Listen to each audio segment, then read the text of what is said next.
My name is Brenna Mary McLaughlin. I'm 19 years old from Milford, Connecticut. I am a chemical engineering major at Villanova University and also a member of the swim and dive team. I am a sister to Haley and Katie, a daughter to Teresa and Dennis, a teammate and a friend to many. I have an energetic personality and am motivated and determined to achieve my goals. This is how I define myself and my entity.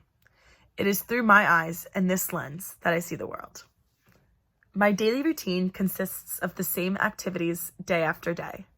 Typically, I wake up at 5:30, go to practice, eat breakfast, go to class, eat lunch, study, go back to practice, eat dinner, study some more, and eventually go to bed. This routine is monotonous and repetitive, but this routine provides me with stability. This routine may constrain the choices that I'm able to make, but it reduces my stress and anxiety of everyday life. Now, why do I tell you my identity, lens, and my routine? When asked about the most significant takeaway from Philosophy 1000, knowledge, reality, and self, I realized I have not only learned how to reason through philosophical text and develop a critical eye for reading text, but I have also learned how to apply what I have learned to the lens that I see the world through and my everyday life. The idea that I believe is worth spreading is deferring from the default setting, daring to be different. Now, what exactly is this default setting? The default setting was specifically defined in our reading of David Foster Wallace' This Is Water. Our default setting puts us at the center of our universe, the center of our understanding for the world we live in. He stated, "I am at the center of the universe, the realest, most vivid, and important person in existence." It is our default setting, hardwired into our boards at birth. From birth, we are wired to think of the world through our eyes and put ourselves at the center of our universe. Like I said, I'm a young, innocent, 19-year-old student who may lack experience and knowledge when it comes to compare myself to those older than me. But that is my universe, my personal lens, how I see the world. My lens defines my perception of reality, and my daily routine reveals what I see in the world and the perspective that I see it from. Now, how, from David Foster Wallace defining the default setting, did I make my takeaway of this course deferring from the default? From the first day of philosophy, my default setting has been redefined. Signing up for this course, the traditional philosopher, the image ingrained in my head, was this image of Socrates. Purposely positioned, stoic, concentrated, fixed, and rigid. This was my default setting, and walking into the class on this first day, philosophy was redefined to me as an ongoing conversation about ourselves, the world, and our place in it. I think I know who I am as a person. I think I know my identity, and I think I know my place in the world. But the word ongoing resonated with me. My lens, my perception, my identity, and my place in the world is ever-changing. From the first day of class, philosophy has been changing my traditional thought processes, changing my lens, and redefining my default setting. Reading David Foster Wallace made me realize how the default setting of viewing the world only through my eyes is ingrained in my everyday life. I need to defer from this default setting, change my perspective, and dare to be different. I need to zoom into areas of my life and make small objects bigger. David Foster Wallace opened up This Is Water through a conversation between a human and two fish. When the fish were asked, "How is the water?" one fish looked to the other fish and asked, "What the hell is water?"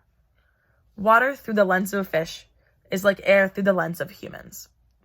The fish had to be made aware of the water, their surroundings, something so simple yet so necessary for their life. It is the simple things, such as water, that are traditionally taken for granted. It is our default setting that makes it instinct for us to take the simple things for granted. But water is chemically complex and cannot be taken for granted. Zooming into the water molecule, chemically the water is 2 parts hydrogen, 1 part oxygen. The molar mass is 18.1, and the water can exist as solid, liquid, or gas. Water cannot be taken for granted, and the complexity of water cannot be overlooked. This way of thinking what water is can be applied to daily life. Zooming into anything that seems simple on the surface becomes more complex. David Foster Wallace also examined the thoughts of an American adult going to the grocery store after a long day at work. The reader is put into the place of the shopper who gets annoyed and frustrated toward every small action through the trip. Traffic and large SUVs fueled anger. Crowdedness of the store fueled anger. And the kids in the store fueled anger. And then you get told to have a nice day in a voice that is the absolute voice of death. The play-by-play was in the perspective of the annoyed shopper, and the thoughts were relatable to any reader. This way of thinking is so relatable because it is the default setting. Slightly differing from the default setting, Wallace writes, "It's not impossible that some of these people in SUVs have been in horrible auto accidents in the past." The shopper was consumed by the default setting, annoyed beyond despair. The slight deferral from the default allowed for a changed perspective. Yes, it is easiest to see the world through one's own personal lens and perspective. But deferring from this default setting allows one's attitude to change and reminds individuals that they are not the only ones in annoying, difficult, or enraging situations. Perspective and the default setting were a constant theme that came to light in this Philosophy 1000 course. In Plato's allegory of the cave, a change of perspective was blinding but rewarding to the prisoner that escaped the cave. The sunlight and outside the cave was the source of knowledge for this prisoner. To those who decided to stay in the cave, the change seemed too scary and daunting. They believed that their state of happiness and contentment in their position in the cave was not worth leaving. They knew no other life besides the life they were living in the cave. Change can be scary, and taking the leap of faith can seem daunting when already content in the place. But change of perspective is worth the risk. Changing perspective can change one's reality. Changing perspective, deferring from the default, and daring to be different can allow knowledge to be discovered. Knowledge about ourselves, the world, and our place in it. Knowledge about how other humans think and how others think. Knowledge is power. Thank you for listening. And next time you're in an enraging situation, please remember this presentation and please defer from your default setting.